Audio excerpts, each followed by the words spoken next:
গেলে আপনি আমাকে জবাবদিহি করতে পারবেন না, কারণ আমি কদিন পর যখন আপনাকে বলবো সবাই অস্ত্র জমা করে দেন, আপনি দেন নাই জমা করে, তখন আপনাকে কিন্তু দোষী মনে হবে আমার কাছে যে কেন দেন নাই, তার মানে তার অন্য কোনো উদ্দেশ্য আছে, এরকম মনে হবে না?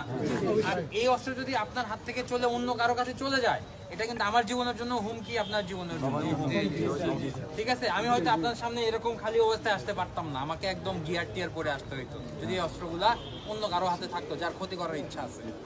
ঠিক আছে না? আপনাদের এই অস্ত্রগুলা দিয়ে হয়তো বা ব্যাংক ডাকাতি করতে পারে মানুষ, পারে না? তো আমি তো জানি না ভিতরে কি আছে, বাট সে হয়তো জানে তার মধ্যে কোনো গুলি নেই, আমি তো জানি না। আমার সামনে যে দাঁড়াবে আমি কি জানি তার অস্ত্রের মধ্যে কিছু আছে না? আমি তো ভয় পাবো। আগ্নেয়াস্ত্রের সামনে কে ভয় পায়? সবারই ভয় থাকে, জীবনের ভয় সবারই আছে। তো এখন আপনাদের কাছে রিকোয়েস্ট, আপনারা যে কাজগুলো কন্টিনিউ করতেছেন কন্টিনিউ করে যান, ভেরি গুড। কারণ আমাদের পক্ষে এত কিছু দেখা সম্ভব না, কারণ আমাদের কাছে দিনে আমি যে 5 মিনিটের জন্য ফোন রেখে গেছি, আমার কাছে 21টা সব জায়গায় তো আমার মধ্যে যাওয়া সম্ভব না।